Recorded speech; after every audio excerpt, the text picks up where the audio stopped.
Salut les amis, une fois n'est pas coutume, aujourd'hui je vous emmène dans un lieu hors du temps. On est ici à Gros-Failly, un joli petit village situé en Ardennes belge, juste à côté de Halle-sur-Semois, et vous avez vu à l'image la pancarte Café l'Allemand. Ici, depuis le 19e siècle, existe ce bistrot qui a conservé son jus et son âme, et on va découvrir l'intérieur, on va tout savoir en compagnie de sa patronne qui s'appelle tout simplement Isabelle. Elle est derrière le comptoir. Isabelle avec ses jolies lunettes.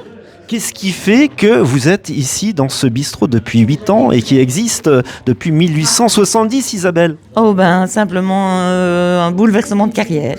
J'étais enseignante avant et j'ai eu envie de changer un peu de vie professionnelle.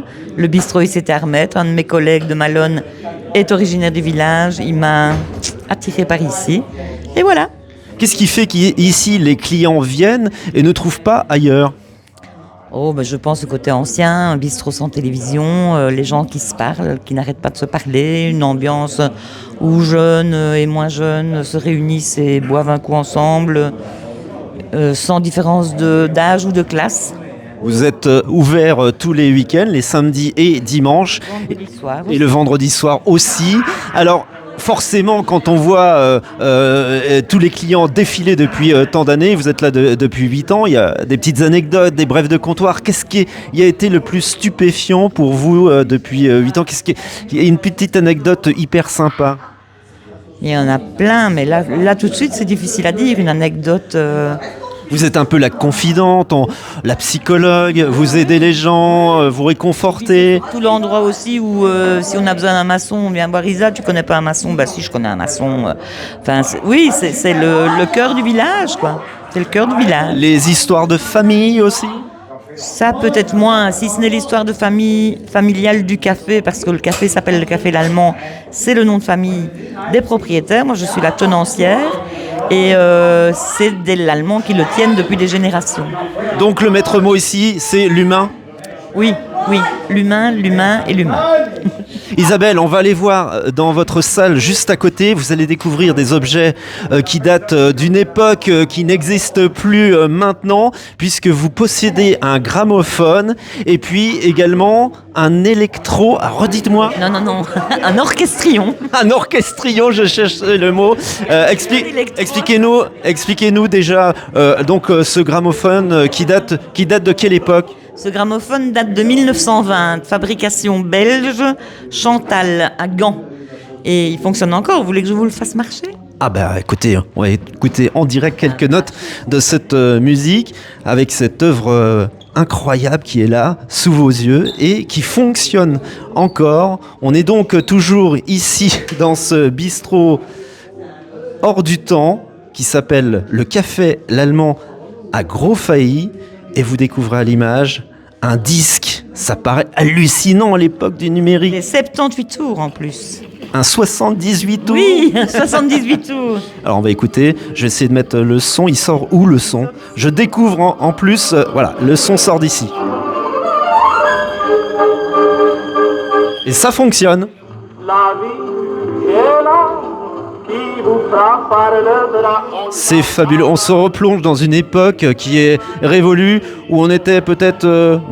Est-ce qu'on est encore nostalgique? Est-ce que c'est le mot qui vient à votre esprit? Est-ce que c'était une époque où on était bien, on était justement sans smartphone, on se parlait? Oui, j'ai un monsieur qui m'a dit tout à l'heure que le côté agréable d'ici, c'est que quand il revient, il a l'impression qu'il est toujours jeune parce que ça n'a pas changé.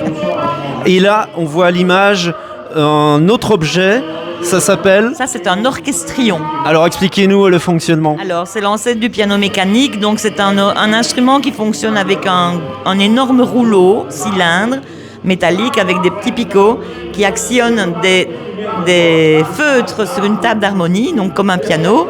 Et sur ce cylindre qui se déroule dans un sens, mais qui glisse aussi sur la longueur, il y a à peu près 10-15 chansons. Mais il a été abîmé par les Allemands pendant la guerre. Ok, Vous êtes un peu la mémoire vive de ce lieu. Maintenant, vous êtes chargé de perpétuer ce qui s'y passait depuis le 19e siècle. Est-ce qu'il y a des anciens qui reviennent, qui ont connu les tout débuts évidemment, pas au début 1870, mais est-ce que vous avez des personnes d'un certain âge qui ont connu une grande histoire de ce bistrot? Bien sûr. J'ai des personnes de 70, 80 ans qui viennent toujours. Et d'ailleurs, on a fait un projet qui va bientôt être finalisé par une exposition.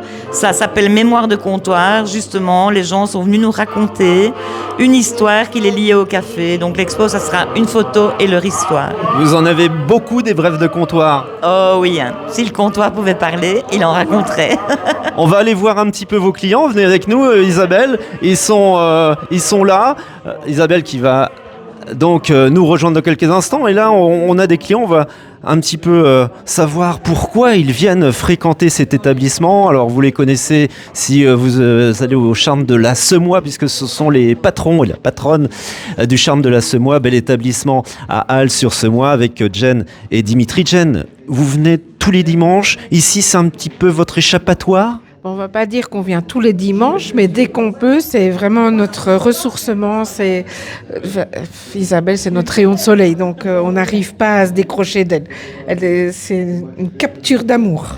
Pourquoi vous venez fondamentalement? Parce que vous pourriez aller dans d'autres établissements du coin, d'autres cafés. Ici, c'est spécifique. Et qu'est-ce qui fait l'âme du lieu, Dimitri? Déjà, c'est un bistrot typique où, comme dit Jane, on se ressource, on vide les esprits, on est au calme. C'est pas pour ça qu'on fréquente pas les autres cafés du coin ou quoi que ce soit.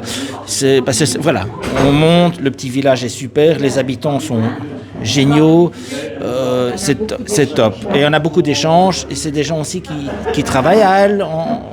C'est une belle amitié et c'est ça qui fait le tout. Et puis alors, j'ai mon petit verre d'Orval toujours ici. Je suis gâté par Isabelle et ça, c'est le bonheur.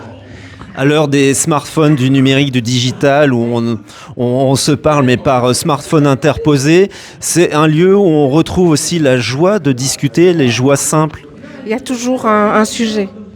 On n'est jamais à court. On est toujours à court, pas à court de sourire en tout cas, hein, et de dire des bêtises. Non. Oui.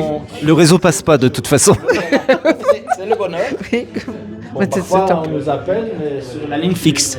Donc, s'il y a un problème. Mais sinon, on décroche de tout ici. On vide les esprits et c'est bien. Et comme ça, on rattaque la semaine en forme. Isabelle, on voit que c'est quand même un lieu, on va dire, indispensable à notre époque de conserver ces bistrots de village qui disparaissent un à un. Comment vous faites pour vivre et survivre? Parce qu'il faut aussi consommer pour payer ses charges, etc. Ah oui, mais je fais mon bistrot le week-end et j'ai ma pension la semaine. Je suis retraitée de l'enseignement, donc maintenant je suis retraitée de l'enseignement, donc c'est ça qui me permet de vivre. Bon, ça va, vous savez bien compter la caisse puisque vous étiez prof de maths. Voilà, j'étais prof de maths, oui. Donc pas d'erreur de caisse. Ah, jamais. Enfin, j'espère. Donc voilà, si vous voulez découvrir ce lieu absolument incroyable, où il y a une âme, il y a de l'humain, de l'authenticité, eh bien c'est ici à Gros-Failly, le Café l'Allemand, et vous aurez le sourire à la fois d'Isabelle et de tous les clients, parce qu'ici, même si on ne se connaît pas en 3 minutes, on fait connaissance, on échange, et c'est ça qui est important aussi de dire pour les jeunes, venez ici. Oui, c'est ça qui fait l'âme du café. Voilà. Tout le monde est le bienvenu. Tout le monde est le bienvenu, on vous attend ici.